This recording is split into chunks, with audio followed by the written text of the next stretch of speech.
I just went straight live, so Oh, we're live. Hey. yeah.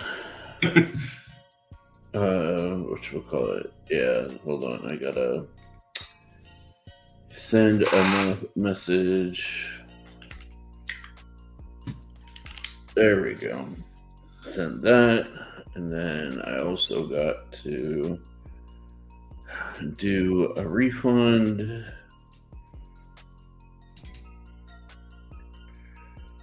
for one of my customers.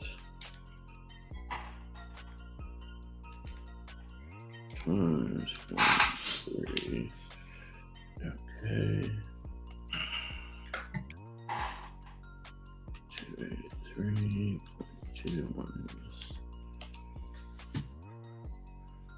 All right. Man, can you hear me? Good. Yeah, can you hear me? My mic's been messing up. Can you hear me? Can you hear me from this angle? Yeah, I can hear you fine. Because I'm putting my microphone a little bit further away from me.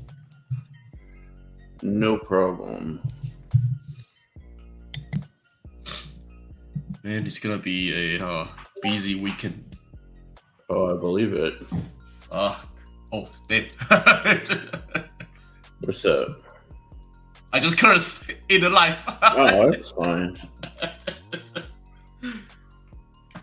Just showing my frustration. 2% fee for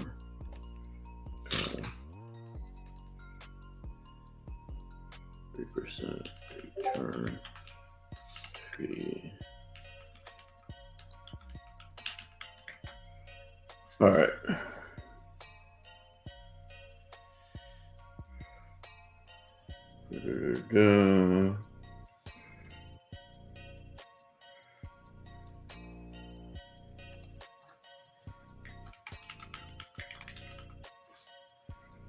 Okay. There we go.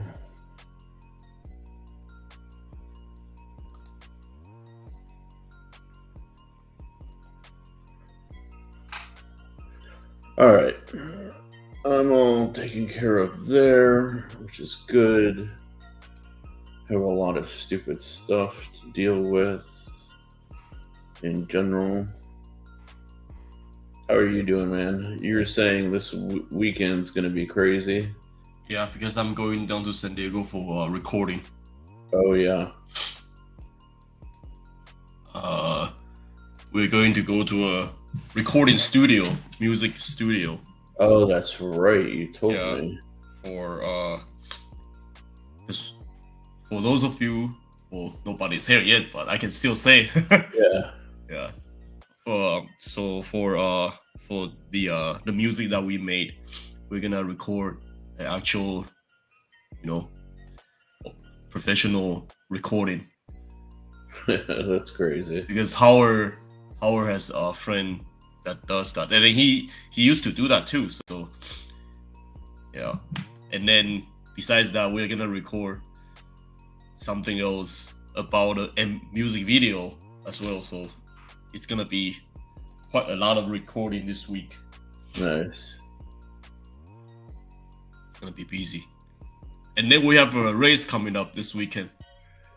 Yay! It's in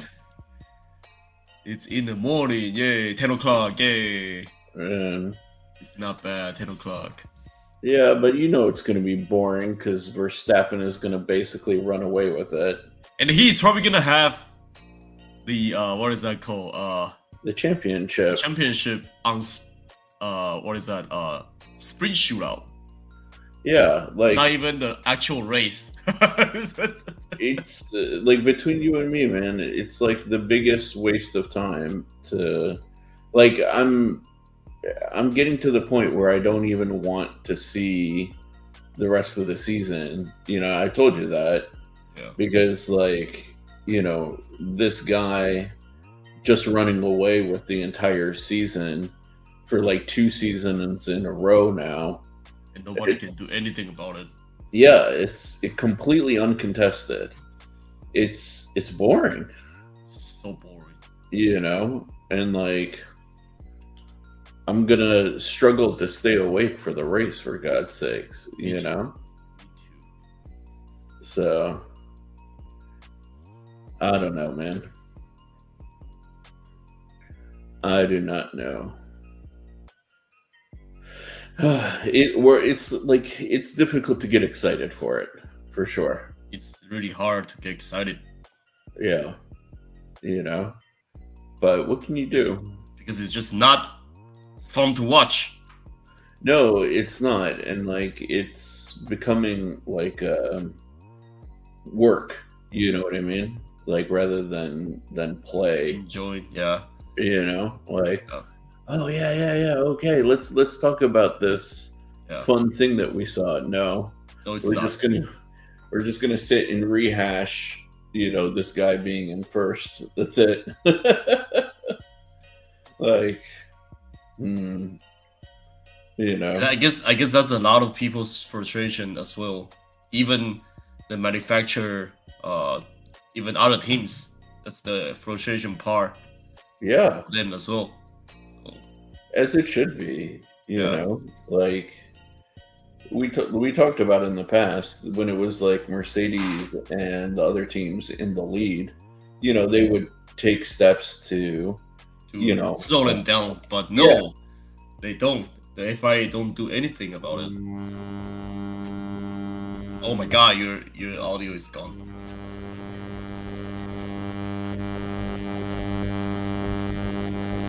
What is that?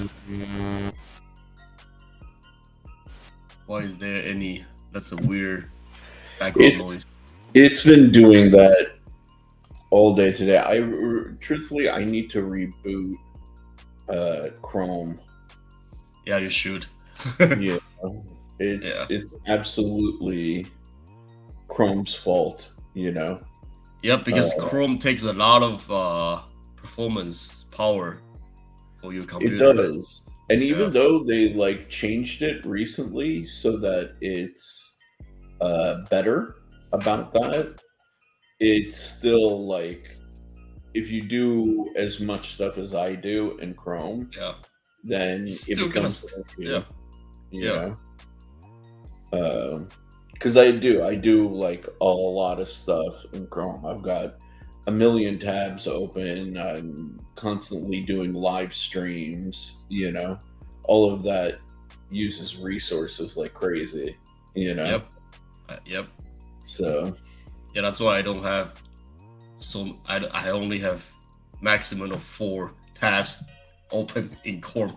Oh yeah. I can't do that live. Yeah. I wish I could, but no, I gotta have 1,000,001 open. But yeah, so we're gonna keep it like fairly short and low key today. Yeah. But having said that, earlier this week, I think it was like Sunday, I spent some time with my friend Cole, and he gave me an introduction to whatchamacallit, to AI, basically.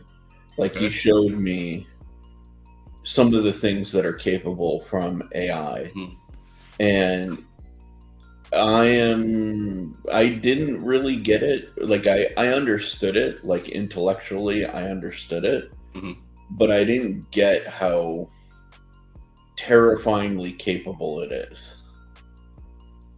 Like at all.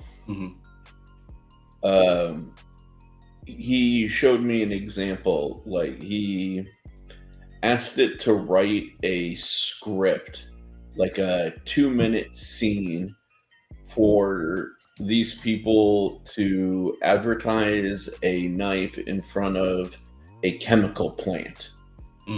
Just as like a random example, okay?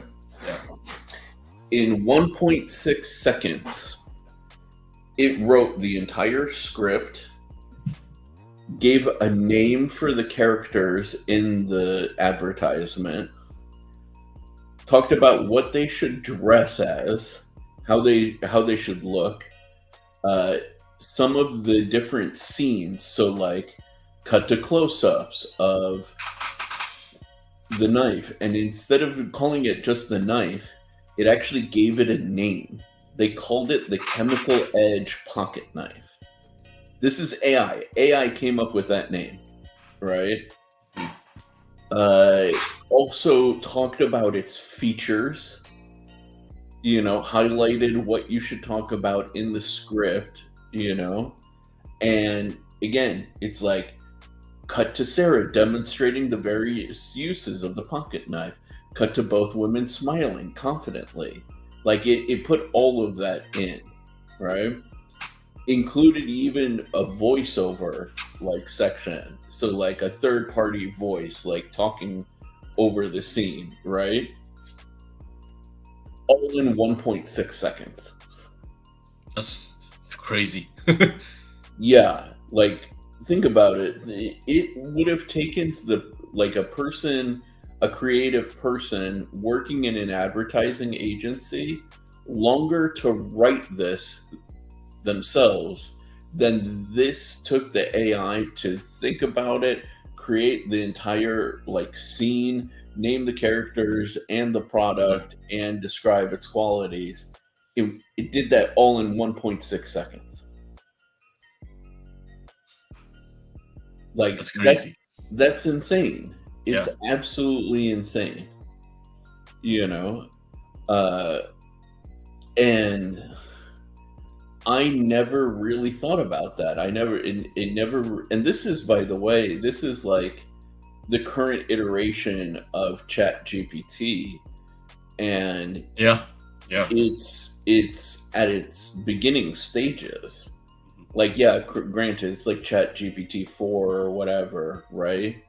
But like, the reality is that it's only going to get more sophisticated. Yeah. Which is really crazy. I mean, like, he was explaining to me, and this I've known, but again, the understanding or the kind of appreciation for it wasn't quite to this level. But he was explaining to me that he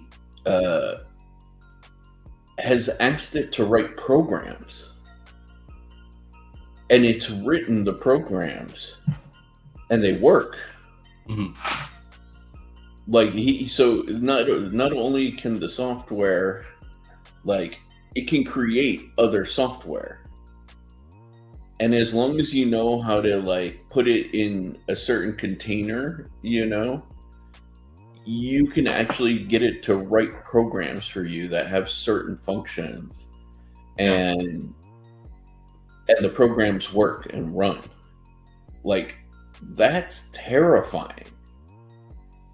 I mean, it's incredibly cool because, like, back in the day, I wanted to hire somebody to write software for me, but if I learn how to do the right prompts for what I'm looking for, I can literally ask AI to generate software for me. Yeah. Like, well, I don't need to hire a programmer anymore. Yeah. That's crazy because, like, if you think about it closely, what is human gonna do? Yeah, that's what I was saying. Like, right now, there's or I don't know if it's still going on because I don't really pay attention to it, but there's a writer's strike, or was a writer's strike in Hollywood. Mm-hmm. And yeah, dude, like, no joke. I was telling, or I was explaining this, to a friend of mine. I said, dude, think about it. Like, if this can generate a 2-minute advertisement, that's not short, right? Most advertisements nowadays are 10 to 30 seconds, right? If it can generate a 2-minute advertisement in 1.6 seconds, it can do an entire movie script. Mm-hmm. And you can even get into production. That's what I was saying, right? That you could literally sit there and say, okay, give it the right prompts. If you know a bit of editing and you have, again, that creative mind, you can have it generate something for you. You can make some tweaks to it, and you could submit 20 different fucking movie scripts to different, movie houses and do it in bulk. Yeah. And hedge your bets. Yeah. And you don't have to spend anything. No, because it's a free resource. Yeah. Right? Or if you're smart and you develop the AI, you can offer that technology, let's say to Warner Brothers, and say, okay, let's say your yearly operating costs are like $1 million. Let's just say, right?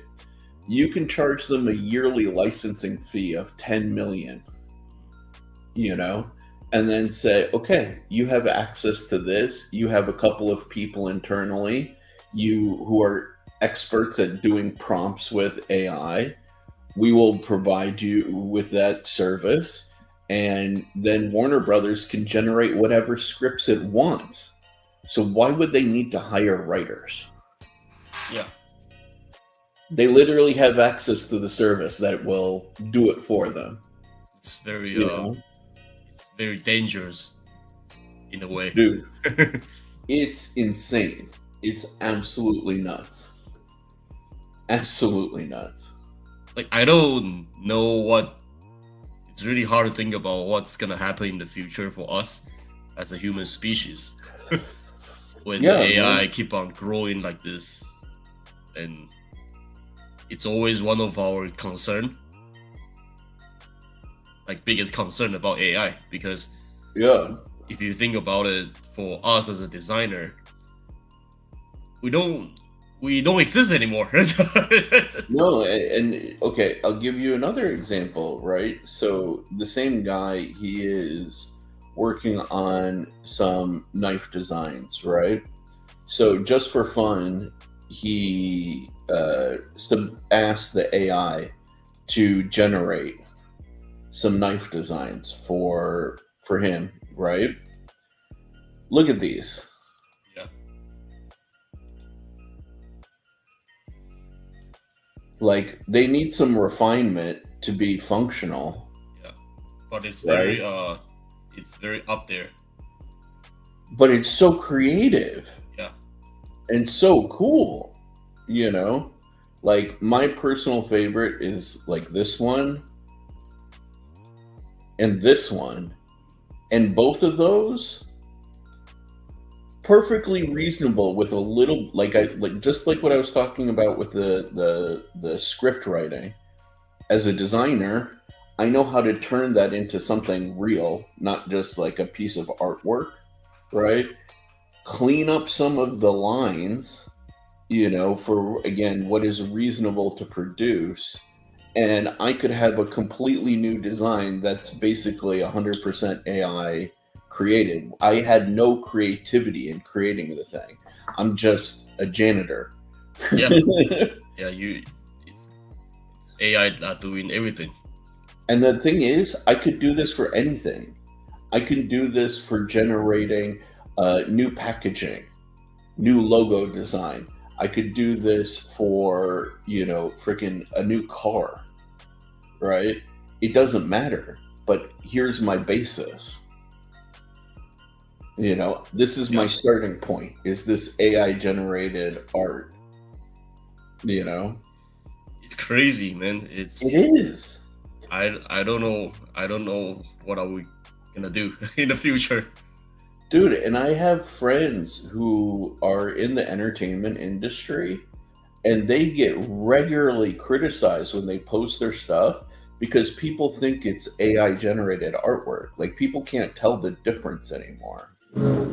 Yeah. Well, people definitely can't, because I have a lot of friends that actually, like, we have a debate before, like, they say designer is not important. all you need to do is just ChatGPT. That's all they say. Literally, that's what they say. They say, I don't need a designer. I don't need a person to sit there and, spend like 5 weeks or 4 weeks just to generate a bunch of sketch or a bunch of ideas.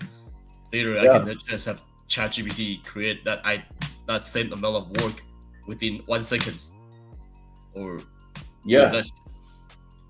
Which is crazy, right? Because the thing is, the reality is, they still need us, right? They do ultimately still need us, but first of all, the perception is growing that they won't, and then two, the freaking results are nuts. Again, I don't want to show too much because he shared this stuff with me in confidence, but look at this image. Look at how crazy this. I can't do this. Yeah. To come up with the concept of this is crazy enough on its own, Yeah. But you know how long this would take an entertainment artist to actually paint this? This is like hours of work. Yeah, even a week. Yeah, just for this. And it generated this along with alternatives in no time. I mean, of course, there's still a lot of, that needs to be tweaked, but it can be like a base layer. Right. Yeah, man. I hate to say it, but AI is taking over us, and I always wonder, what's our value? What's us? What's our value over AI? What can we deliver that AI can't? And I still can't find an answer for it. Well, the thing is this, okay, the fundamental thing that has always given me some degree of solace in moments of this kind of existential concern, right, has been that there was a DJ years ago, back when electronic beat makers were coming out, right? So you'd sit there and you'd program a beat for your electronic music, and the thing is, the beats would be perfectly timed every single time, right? Yeah. So you want to, let's say, every fourth beat, dun, dun, dun, dish, dun, dun, dun, sh. That would be consistent as all get out, right? Because it's electronic, it's digital, so there's nothing that you can fool with it or change that. As long as the unit is plugged in, its little digital crystal that does the timing is going to make that timing perfect, right? But what he found, this DJ, was that when you put that into practice for the audience never remembered the music. They remembered the environment where they heard it. They remembered the people that they shared that experience with, but they never ever remembered the music. Now, if you look, the trend with people who are making beats is to use electronic beat makers that have these pads, and they tap the pads with their hands, right? Yeah. Every part, the cymbals, the drums, etc., etc. What up, Crispy? What up, One Moon? What up, Maddie? Sorry, I didn't say hi to everybody. But so when this DJ found, when he compared it to music that was composed by humans, like those tap pads or even just an orchestra or whatever, he found that people would become emotional about the music. right? So human beings, we aspire to perfection, but we never reach there. We're always going to have a little bit of irregularity, right? Yeah. We're going to be, think about it like blades of grass, right? If you look at blades of grass, not every single one is perfect. One is a little longer, one's a little shorter, one's a little bit formed this way, one's a little bit formed that way. On a subconscious level, we process that. And that is actually what gives us emotion and gives us connection, right? The more perfect something is, while yes, it is satisfying, we still won't connect with it, right? So it anything in the future that's like overly AI generated, sure, we'll respond to it, right? Because like of our endless need for consumption, but it will be the garbage that we consume, right? It'll be the junk food. And the things that are really like big human endeavors, the things that are more and more rare, which are going to be handmade, hand created, from like a single person or a small group of people, that will inherently be more valuable. Yeah.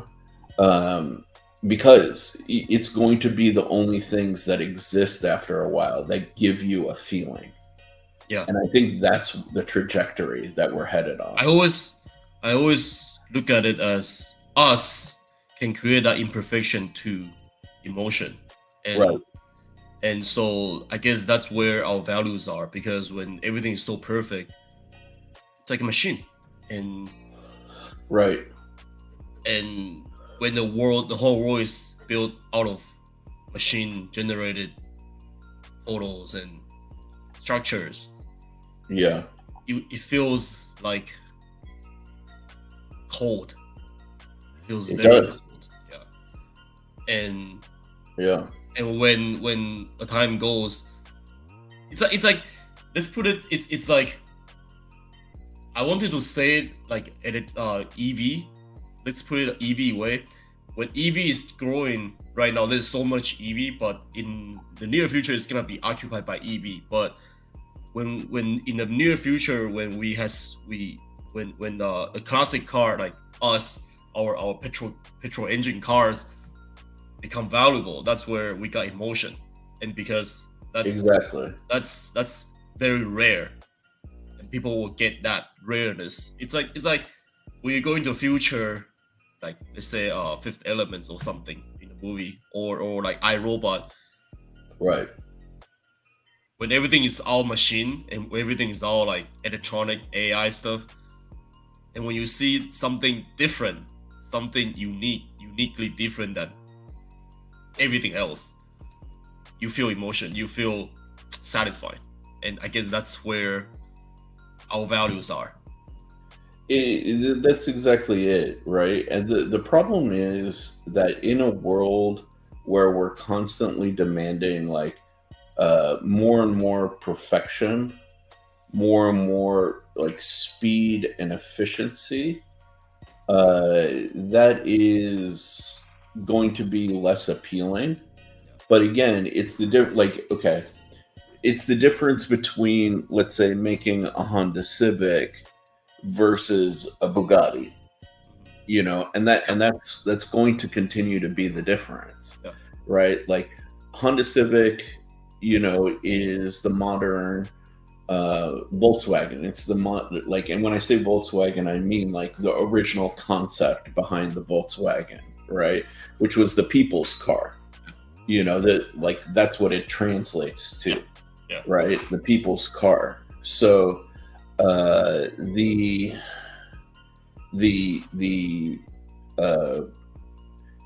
stuff that's there for mass consumption will be AI, everything, 100%, 100%.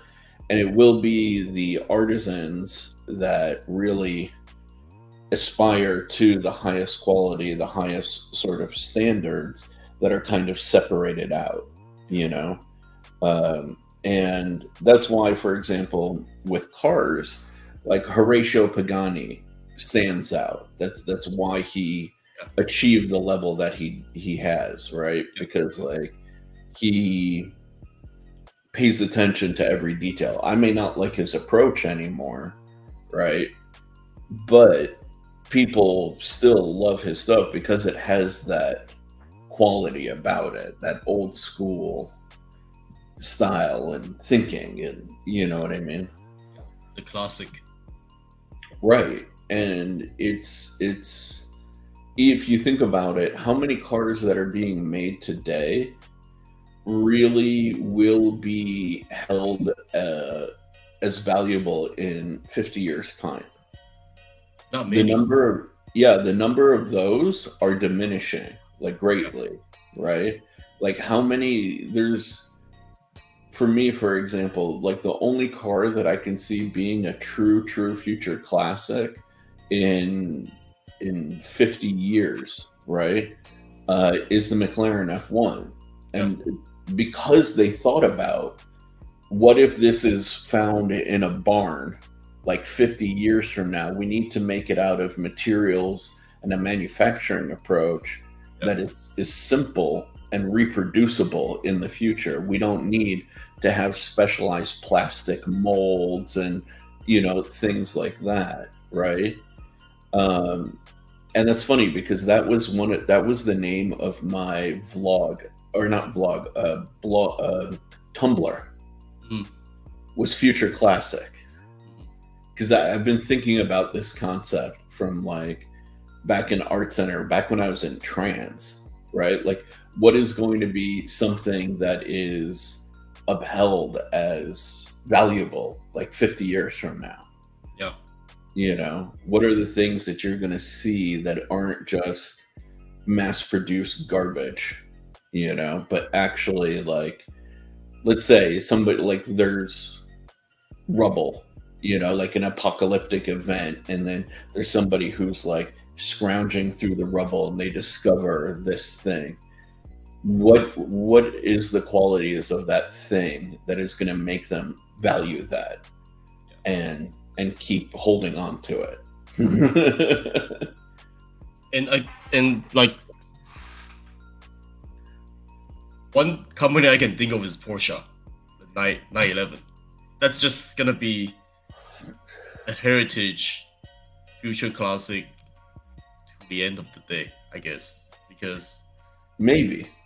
because even for us right now, it's still emotional, and Yeah. it's been so long. It's been such a long time, Hmm. and I guess it's just the heritage of the brand and the heritage of that 911 or that specific model create that give us the emotion. Yeah.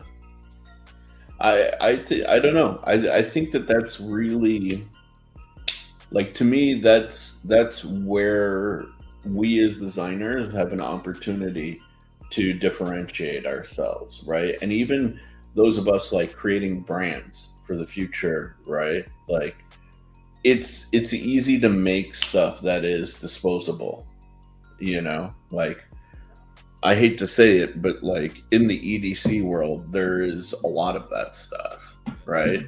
But it's also because of the times. The consumers don't want future classics. Yeah, You're like your average consumer, your average person. they don't know what future classic is. Right. Like people, like, again, I'm gonna say people are dumb. Like, they don't Yeah. know it, they don't want to know, and they don't care to know. Well, they don't. How can I explain? Like, I don't know in this particular case if they're dumb or it's just nobody has like introduced that concept to them. Like, I don't know that anybody really talks about that anymore. Like we used to in America, right? Like circa 1950, it was talked about. You know, like, oh, this is a vacuum cleaner you can, rely on for the next like 20, 30 years of your life, right? This is a car that you can pass on to your kids, right? Like how many of us are getting cars today that we can pass on to our children? Not many. Like, right? They're just not rolling off the assembly line like that. They're meant to like stick around for 100,000 miles, and we're on to the next one. Even our phones. Think about our phones. You know, like I have nostalgia towards cell phones from the late 90s, early 2000s, but I don't have any sitting around the house. I can't use any of them if I did, you know. So we're creating a lot of waste. We're creating a lot of landfill and not a Yeah. lot of stuff that's meant to stick around. And then when people do attempt to do stuff like that, right? Like Vertu, tried to do that with cell phones. They did these like gold encrusted, Yeah. Yeah. platinum, blah blah blah blah blah, like high end devices. But you can't do that with electronics because the circuit boards eventually become useless, like the technology, you know. So they were kind of like seen as like a rich person's toy, like a waste of money for a rich person, you know. See, So this kind of goes back to our last two sections before about a minimalistic. When we say good design is long last, this is right, exactly what it is. it is. It is. It's Yeah. 100% what it is. And Yeah. like I feel like AI is driving us, like it's going to take the majority of stuff further away, right? Like look at content, right? I produce, let's say, like a 15-minute video. The average watch time is 5 minutes, right? People's attention spans is short, and it's not like what I'm saying is pointless. Like it's valuable information, and it's still 5 minutes is all I can get people to watch, right? So people want to like see that thing, get the message, and get out and get on to the next piece of content. You know, look at TikTok. And it's so short, man. Yeah, look at TikTok. Like, or YouTube Shorts. Everything is like 10 to 30 seconds. You know, and if you don't get to the point within the first 5 seconds, people move on to the next thing. And so like what is perfect for generating that kind of stuff is AI. Yeah. Yeah, right? Because you don't have to put in as much work to get the result that you need, right? So if I can just type up a few words, the thing can generate something in 1.6 seconds, and I can throw it out there as content, then great, phenomenal. I'm keeping the content machine rolling, and I'm working smarter, not harder. Yeah. I know people who spent 4 hours to record a YouTube short or like a TikTok. Like that's crazy. That's such a waste of time, But they've done it. You know what I mean? So it's this like it's like imagine spending, a month to make a Honda Civic, going back to the car example. Like you never would do that, but you'd spend a month to make a Bugatti. Yeah. Right? Yeah. So that's where I think we need to kind of, as creatives, as people like looking to the future, like we need to really think about the things that we're putting value in, and just be like McDonald's is fine, but don't make McDonald's your every meal. You know what I mean? A Honda Civic is great, but also don't hold it up to the same standards as like a Bugatti. You need to like, for us, we need to create that value of helping people grow themselves, like Yeah. make their standard higher. Don't just live in the same life every single day with the same format every single day. But it's real interesting, man. Like it's real interesting. And don't get me wrong, like in the realm of future classic stuff, I don't have a ton that falls into that category in my life, right? Because of course, like if you only get stuff like that's meant to last for forever, life kind of gets a little boring. You know, what I mean? Speaking of, I don't know if you guys know that CCD camera is coming back. Oh no, I didn't know CCD. Yeah. So CCD camera is our original digital camera. Remember those digital camera that we used to get with the like has a film image to it. It's not this type of camera. It's not like your modern day camera, but like 1990s, 1989 digital camera. Yeah.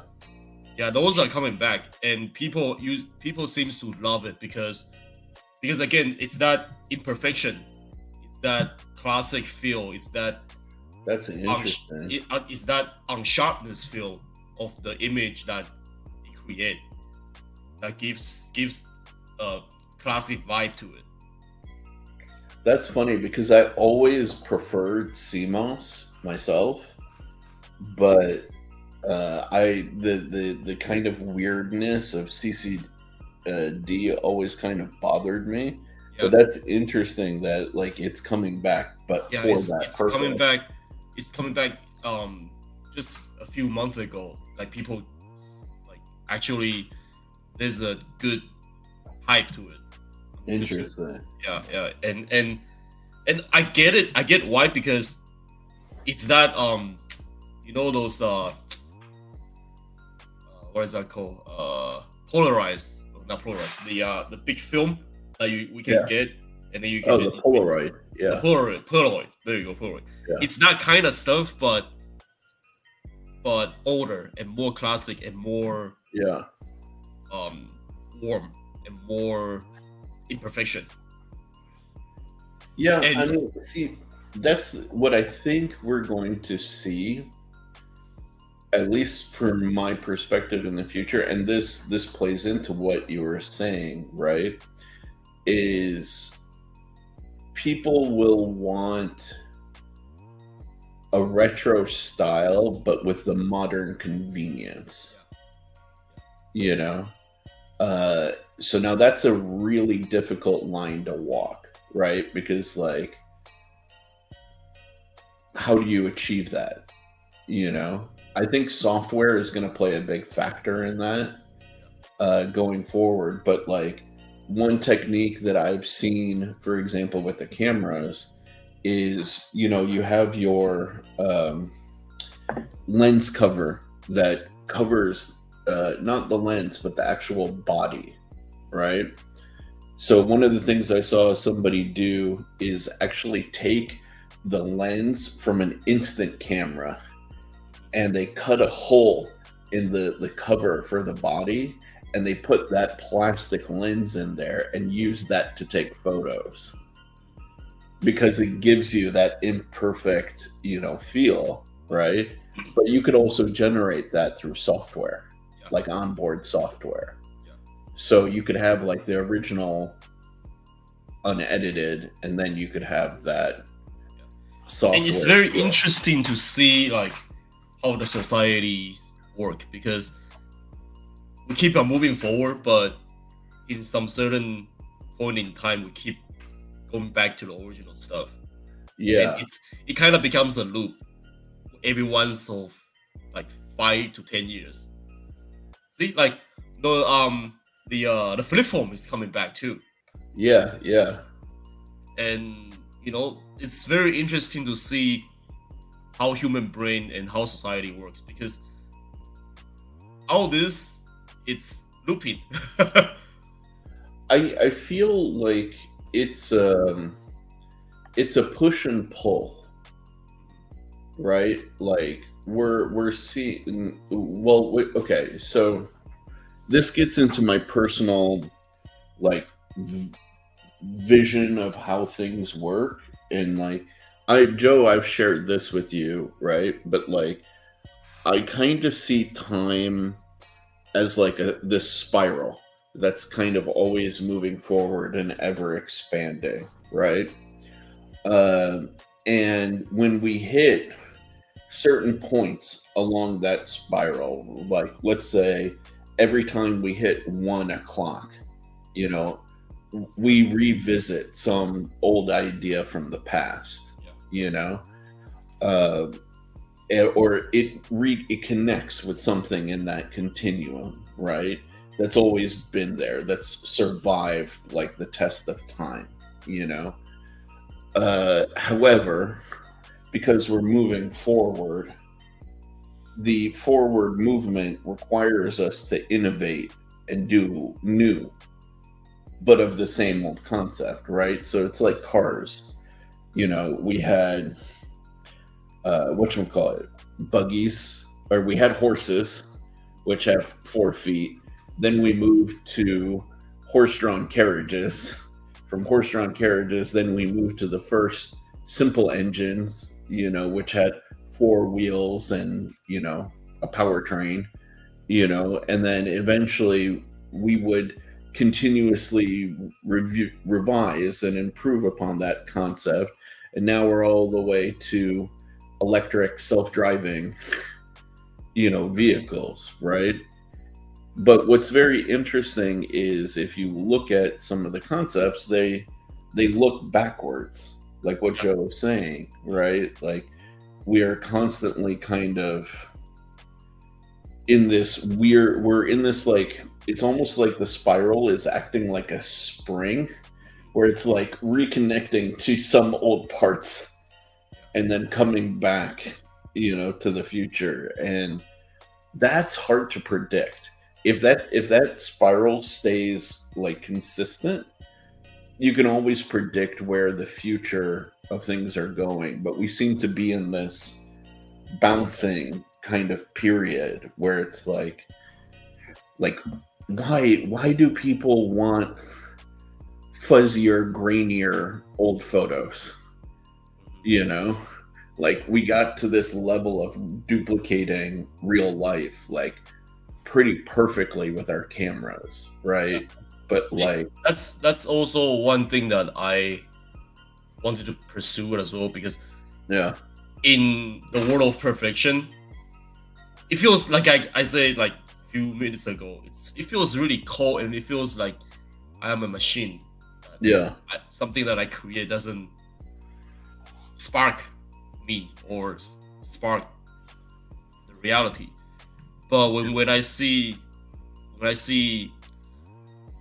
like classic feel photos, like retro photos, it gives me the warmness. It gives me like warm my heart. Yeah. And I wanted to create that in a lot of my images and in a lot of my videos. So I have been, you know, trying to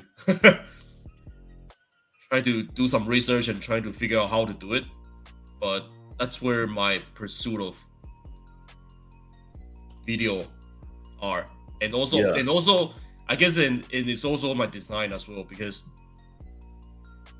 we keep on going into this trend of perfections again. And sometimes imperfection is okay. And me and Sherif have talked about this before. Imperfections makes the product has temperature. Yeah. And makes the product hot or warm. It's interesting because it's, I don't know, like for me, I fall into a lot of the same stuff. Like I have a friend, a lot of the guys in here know him. He's like a professional photographer. His name, he everybody knows Patina, if I say patina, right? And what's really interesting is patina kind of came up in the realm of like digital photography. And now he's getting back into analog cameras and shooting on film, which I think is really fascinating, right? And like his film shots are stunning. You know, they're really like great. But what kind of triggered him and also even triggered me a bit was he got access to some like old films from like his family, you know, and they really changed kind of like his perspective a little bit on things, or at least like what he wanted to explore creatively, right? And a perfect example is like this came from like our one-on-one chat, but like Yeah. look at like how warm, and this looks like a memory, you know. Yeah. Even though this is only 1985, but look how different, like this was shot on film. Yeah. You know, and it has look at the subtle imperfections. Look at how it kind of stutters with the light here, you know. And just once they start racing, like, I don't know, when I look at this versus a lot of the race footage from today, for some reason this looks more interesting. Yeah. You know? It kind of bring us travel back in time. Yeah. And I guess this is what I mean, cameras or like this type of stuff is for the memories. And this it's a capture memory. Yeah. Capture the memory back in time. And I guess that's where it sparked me, because camera or any any image capture device, it's for you to capture the moment. Yeah. And it's for you to freeze the moment, and it's for you to remember that moment. And by having this type of ritual feel or classic feel to it, it kind of gives me the vibe of going back to the past and stay in that moment. Yeah, I mean, look at that. Like, I don't know why I can't put it into words exactly why I find this so much more appealing, you know, than any of the stuff that we're seeing nowadays, you know.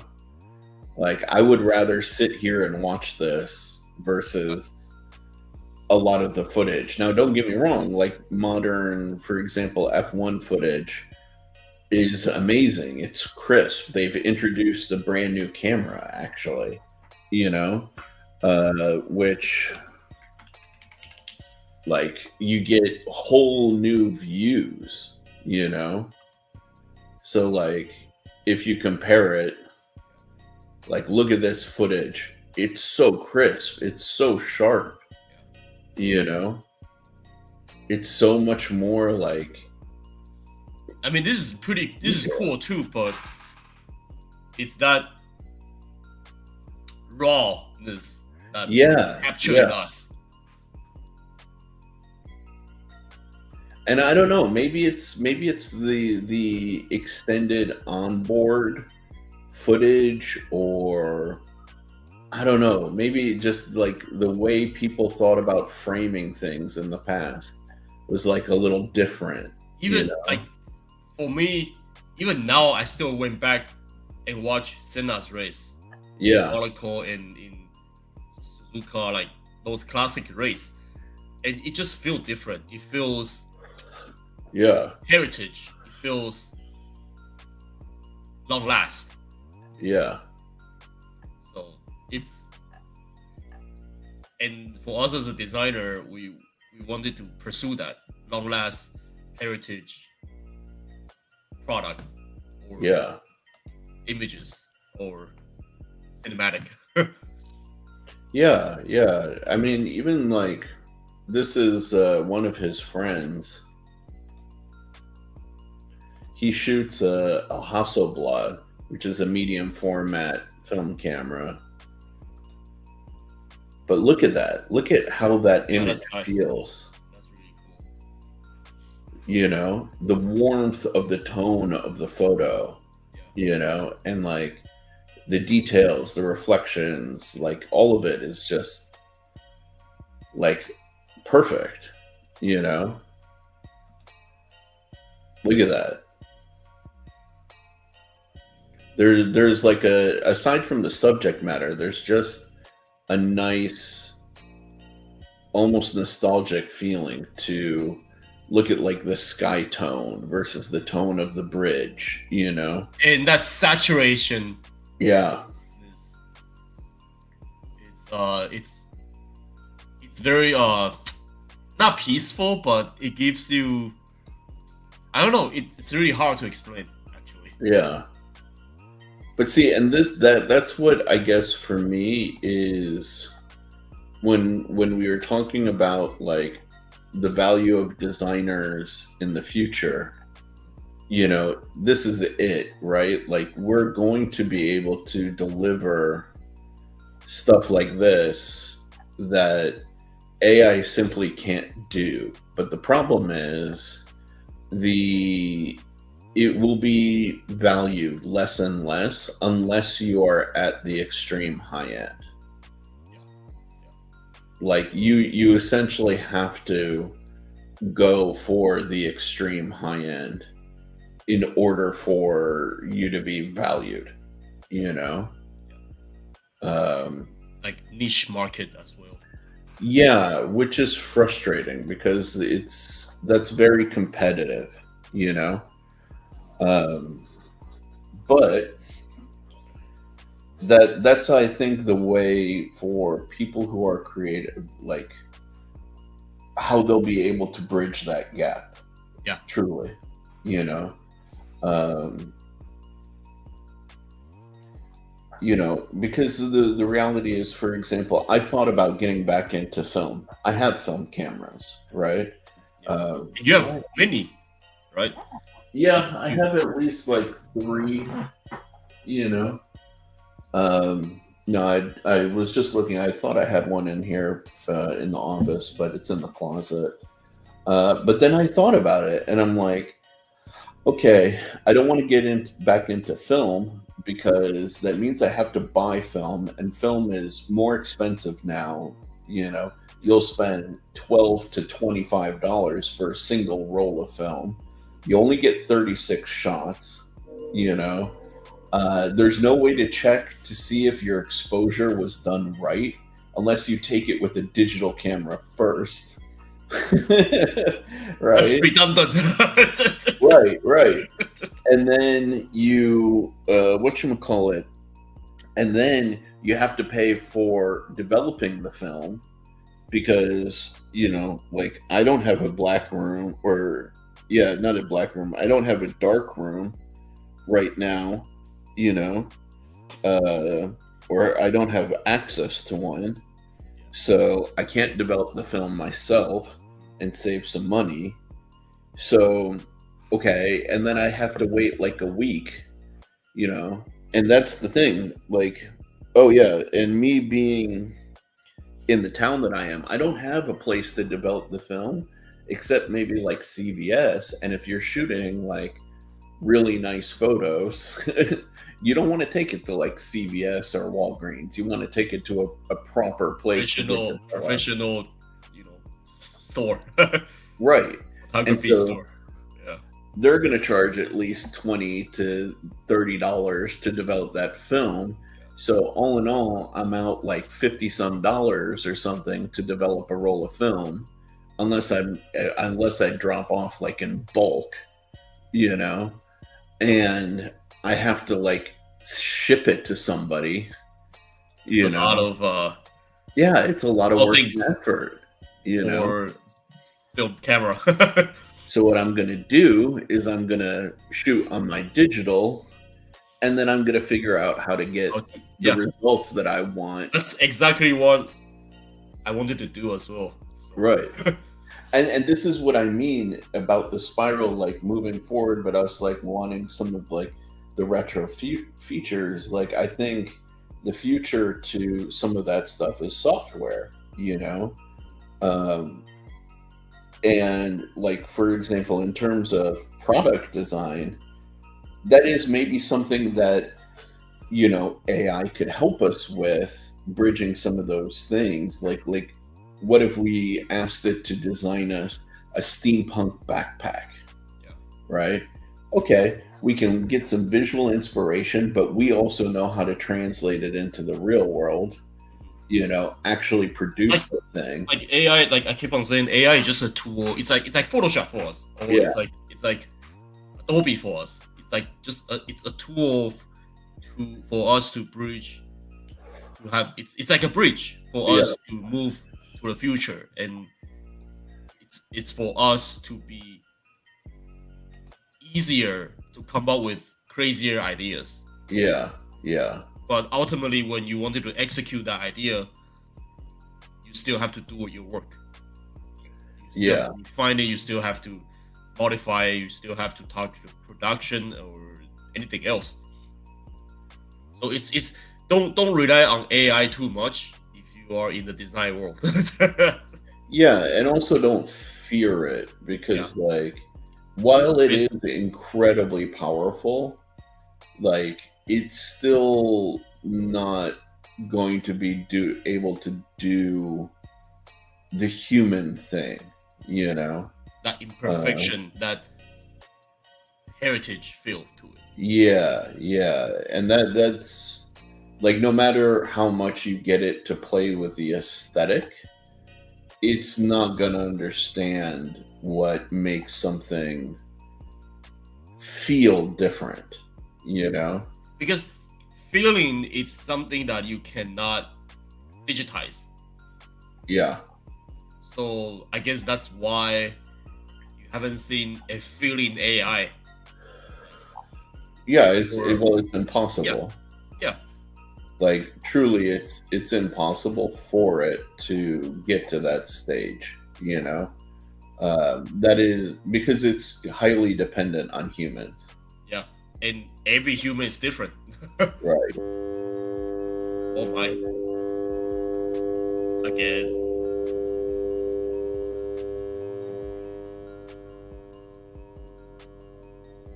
Can you hear me? Yeah, I can hear you. I just double checked my mic. Yep, I got it, Maddie. But it's why, for example, like Beethoven's music is still so valued versus, let's say, like electronic music, right? Like, don't get me wrong, I'm a deep purveyor of digital music, and I have been my whole life, but there are some songs which like I'll throw back to, but a lot of the stuff doesn't hit me the same way like Beethoven does, and that's the difference between digital and human produced, like high quality product. So well, I have this conversation with my good friend Howard as well, because he is a music producer and he knows music. Yeah. And when we have conversation, he is the same age as us, like roughly, and we keep on going back to the classic music, even though he creates new music and he listens to a lot of new modern day electronic digital music. Yeah. There's something about that old and classic that just can't get rid of.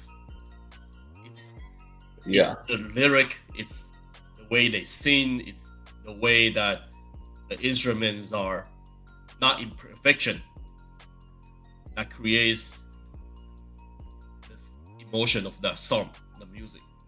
Yeah, exactly. And so back in the day, because the instrument or the device is not as powerful as the modern day recording devices are, so every single singer has to be on top of their game every single time. Right. And so that's why they are so good. And that's why whenever they perform, they can outperform everybody in the modern day. And that's just it though, right? Like the reality is we're going to be kind of going back to that in the sense that like it'll be so easy for the mass-produced items, the mass-produced things to be generated by AI that your just average crappy stuff made by a person will not survive. Like it won't have a place anymore because like if you're not on top of your game, if you're not at the pinnacle of things, people won't mess with your mid-tier BS.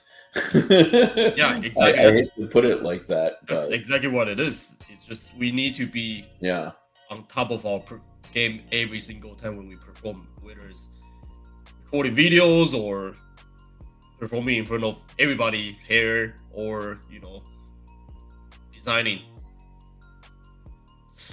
product, services, logos, brand. We need to be on top of our game, otherwise we'll be replaced by AI. I hate to say it, I really do, but like it's fascinating though, because it does mean that you really are going to have to work harder if you don't want to just basically be like an AI tool, you know, and what we used to call this in design school was like a sketch monkey, right? Like you don't have any brain, you don't have any like real deep creative ability. You can just draw really well.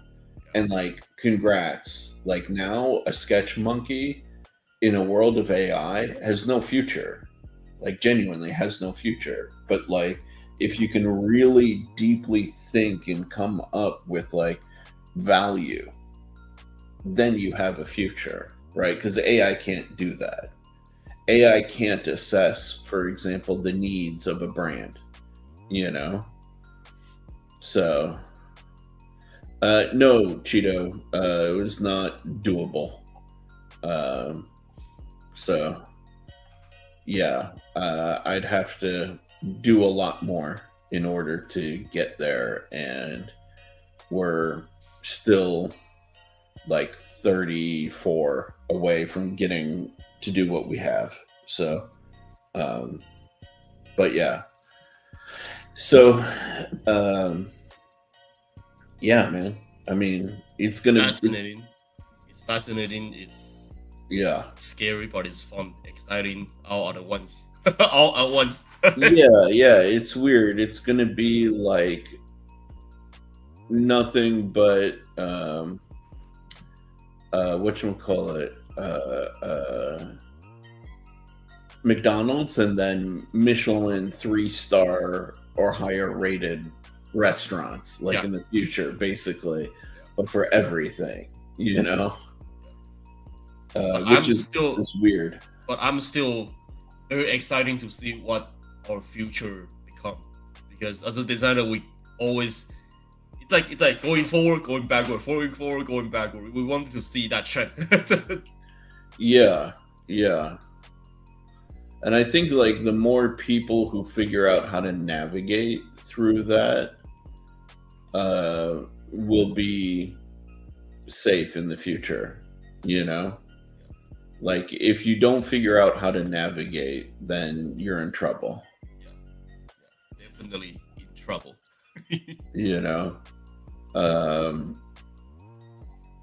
Which I don't have an answer of how to navigate it, but staying on top of it and getting involved with it is definitely better than fearing and avoiding it, right? Like I say, like if we have any if you hit the obstacle, you just embrace it and try to fight through it.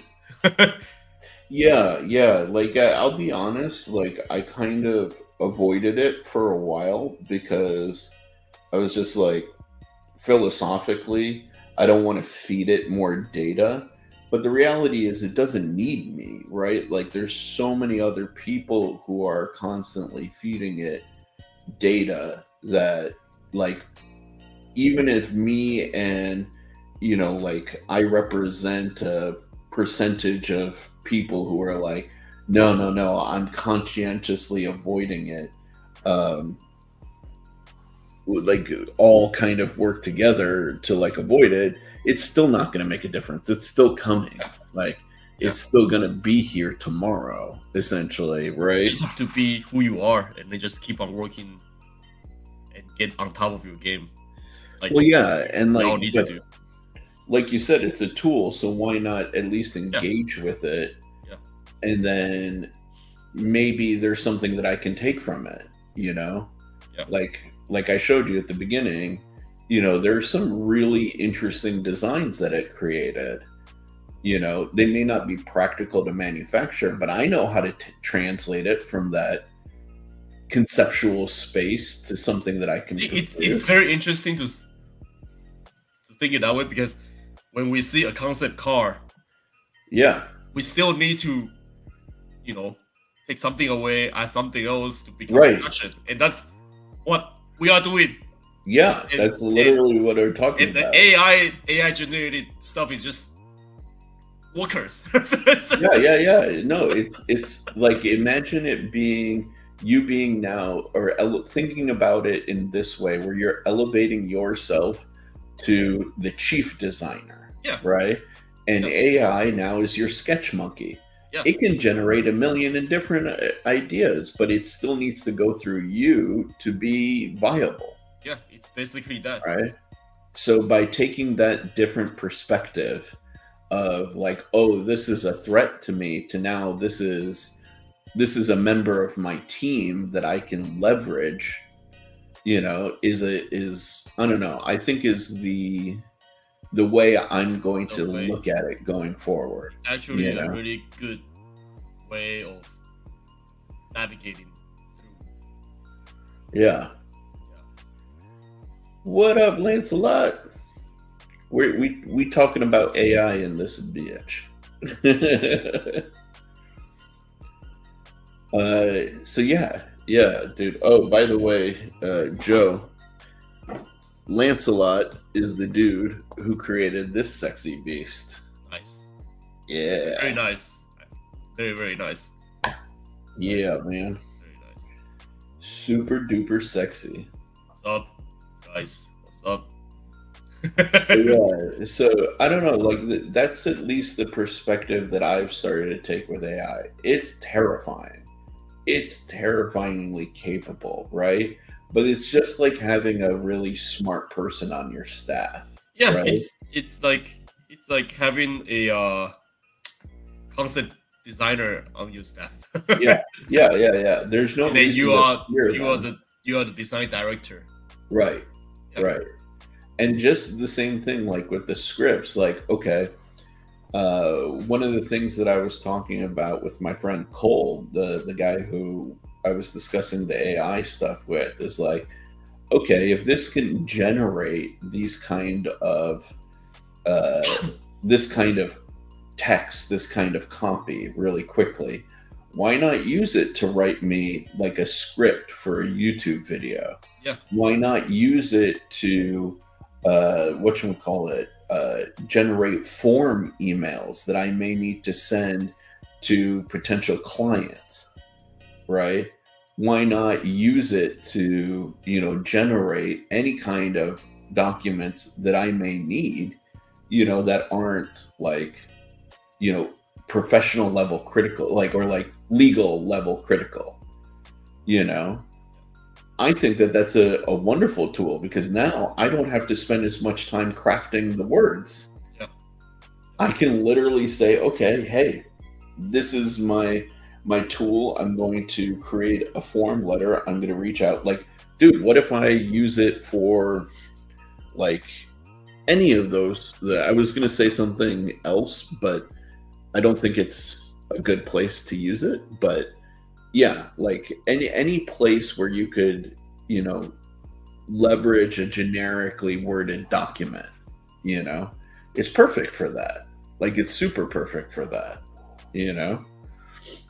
So there you go. Joe says he uses it for his grocery lists. There you go. Next thing you know, I mean, if it's telling you to buy resistors and capacitors, Joe, be very afraid. If it tells you to buy a robotic arm, don't listen. Yep.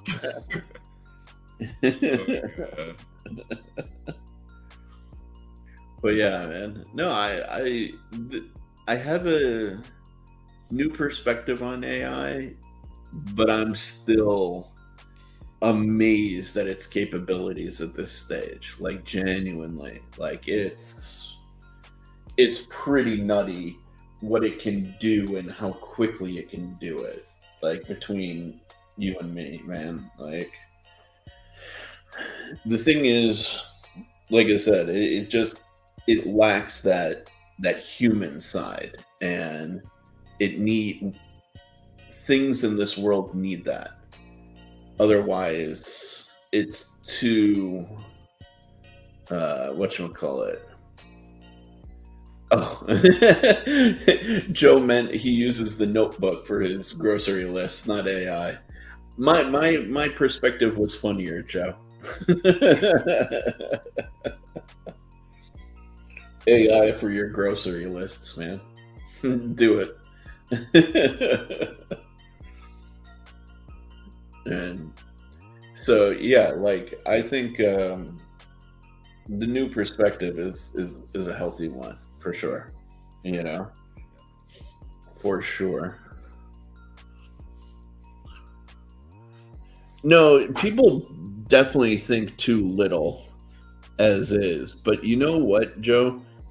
I have long suspected that if they don't have really the capacity to think already, did they really have it to begin with? Like, just saying, dude, you can't teach a goldfish to do calculus, Like, sometimes asking people to think more doesn't mean you're going to get a better quality result. Like you're just going to have some overheating brains that aren't producing much. But I have a dim perspective on people. Joe knows. I say it every time I visit him in LA. I'm like, I hate people. I hate people too. I hate people too. People are dumb. It's really hard to get along with people. Yeah. Nice people. Dude, it's funny that you say that. Google has killed conversations. Yes and no. I think people, they instead of looking for an exchange of ideas, they look for answers now, or they look to be right. And I don't know that that's necessarily the fault of Google, or if that's a cultural shift, right? Or if it's out of a form of embarrassment, like a fear of embarrassment, Like people, I feel, are very afraid of saying the wrong thing or appearing like they don't know things. And I think that that's what's driven people to always saying, Google it, look on your phone, search it, right? Like, and I see that as a culture shift more than anything, People in the past weren't afraid to be wrong and get corrected to the right thing, but now everybody is afraid of being incorrect about something, right? Like, perfect example, in my latest video, I said something wrong. I said the bug out was 9 thousandths thick. I meant 900ths, but whatever. I had a brain fart.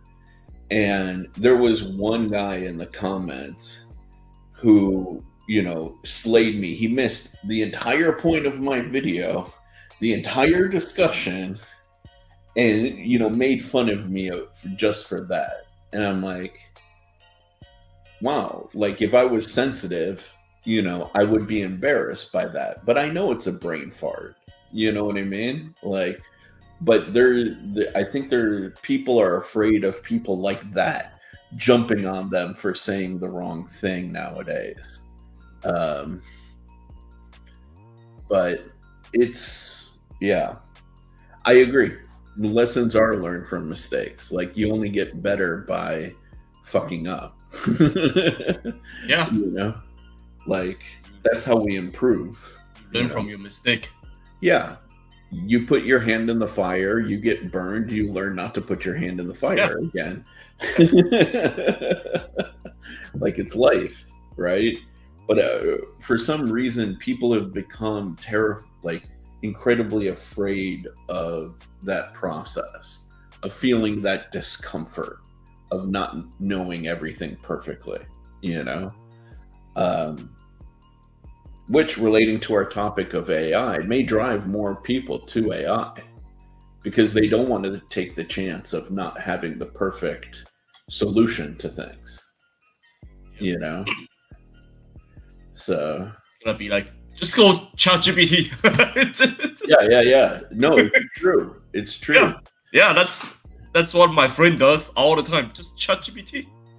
People are going to turn around and be like, oh, well, how do I say this? Oh, ChatGPT. Yeah. Oh, I need to write this letter. Do you have any advice? ChatGPT it. And so that's why people are dumb, because they don't use their brain. Yeah. But like I said, I mean, maybe they didn't have that many to begin with. Like, see, here's the thing. The reason why I'm not against Google or like ChatGPT or any of those tools, right, is because when I was a kid, okay, Joe, would you say I'm a good researcher?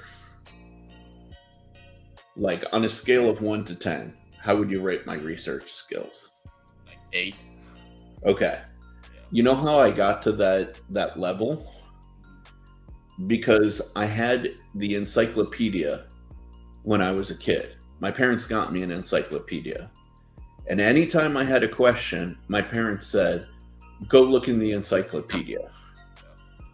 And so I had to go to the other room where we had the A to Z encyclopedia on the wall, find the book, find the topic, read it, and it was fact. It was 100% correct fact, right? So I learned how to search for things, and I learned how to figure out like fact from fiction, and research. That was my first resource for that, and my first training. And you were not gonna forget, because you're gonna remember that process. Exactly, right? Yeah. So I see Google and AI and stuff like that no different than the encyclopedia. But right? the thing is, I feel like Google and AI is, for us as a human, yeah, they are too easy access. So it's on your phone, it's on your laptop, it's on your desktop, your computer. Yeah. So whenever people want to know things, they will just go for it. But what's wrong with that? And because it's easy, so people wouldn't remember, and so they have to go through every single time. See, now that part I feel is their problem. Yeah, right? That's their problem. It's not Google's problem. That's people's problem. Yeah, that's just them being stupid. Yeah. Right. And like using a calculator for math all the time. Like, why don't you try and do the math in your head? Like, yes, some things are difficult, but if you rely on, but here's the thing, right? Some people are not mathematically oriented, so they need the calculator, so it's always there for them. So I guess for me, I don't demonize the tool or the person too much. I mean, I don't think much of people, but it's like everybody has different skills, everybody has different abilities, like who am I to judge And on some level? you just have to utilize your tools. That's all. Yeah, like, again, to me, a world in which every person could have access to the encyclopedia instantaneously is a good thing. Like, I remember my friend's parents used to have a nice cottage that we would visit in south western Michigan, right? And we would go and we would basically, it was like camping but with four walls, and they had a book that you would sign anytime you stayed there. And the first time I signed the book, they said, write like a little comment, and I was like, oh, Sherif Manganis, I wish I could plug the internet directly into the back of my head. Why? Because the internet represented information and knowledge to me, and I wanted access to everything instantly. I have it now. this phone, yeah, right there, plugged right back into the brain. Now I can know anything at any point in time. That's awesome to me. So technology make people dumb. Sweet.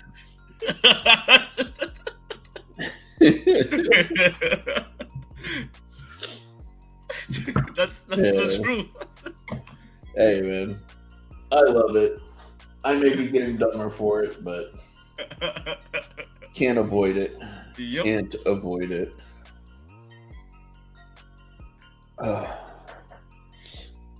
Cheeto, that is the weirdest place to find earbuds I think I've ever heard.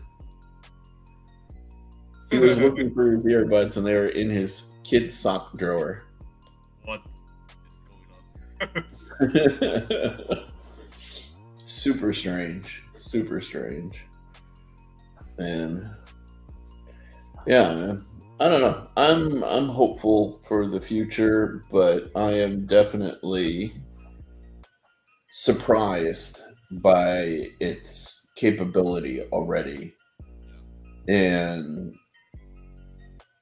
it's definitely going to shape the future into something that we don't understand or can conceive of yet.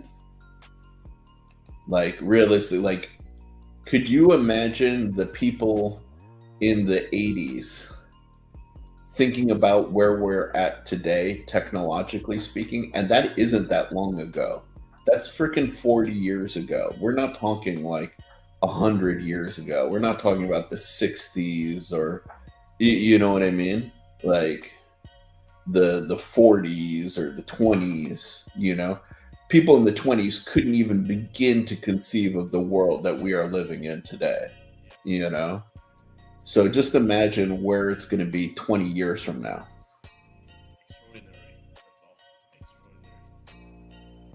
Like, it's going to be nuts. Because also the rate of change is accelerating. It's moving faster than it ever has. So you either gotta buckle up, get on board for the roller coaster ride, or get out of the way. Those are the only options, I'm sorry to say. But yeah, man. Speaking also of AI, the new Google Pixels were announced today. And they are heavily relying on AI. That's one of the advantage over Apple, I guess, because they have Google AI, Google Home, and Yup. stuff. It's very mature and very, you know, well done. Well known. Yeah, dude. I mean, like, Marcus, I can never remember his last name. Marcus Brownie. Yeah, Brownie. yeah, it's what, MKBHD? KPHD. Yeah. Yeah, MKBHD. In his initial kind of like impressions or like breakdown of it, he described it as it's the smartest phone in the room Yeah. because of all of the new AI technology, like the AI assistant, the AI camera features. It's going to have AI video, like color grading, upgrading capabilities. So, yeah, man, like everything that exists in our life is going to be partially driven by AI. Dude, I'm even getting like with Photoshop and Premiere, they're introducing new AI features. Yeah. You know, Yeah. so it's coming. It's here. It's slowly yeah. penetrating us in our life. Yeah. So like you can't really avoid it. You can't bitch about it. It's like I said, you just kind of got to accept that it's here. Unfortunately, you don't get a choice. You know, but like I said, I'm getting on board. I'm getting on board, man. I see some amazing potential for sure.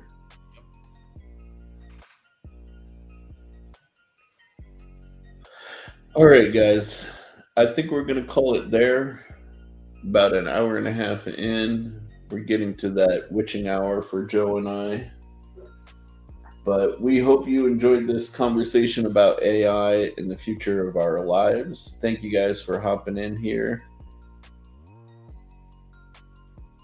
Cheeto, you missed it in the beginning, but Cole and I have already kind of talked about and done a little bit of stuff like that. So look for Cole as in broke ass knives stuff coming in the future. It will have started in the realm of AI. And on that note, peace, you guys. Love you all. Have a good night. Take care. Be safe. Be good. And all peace.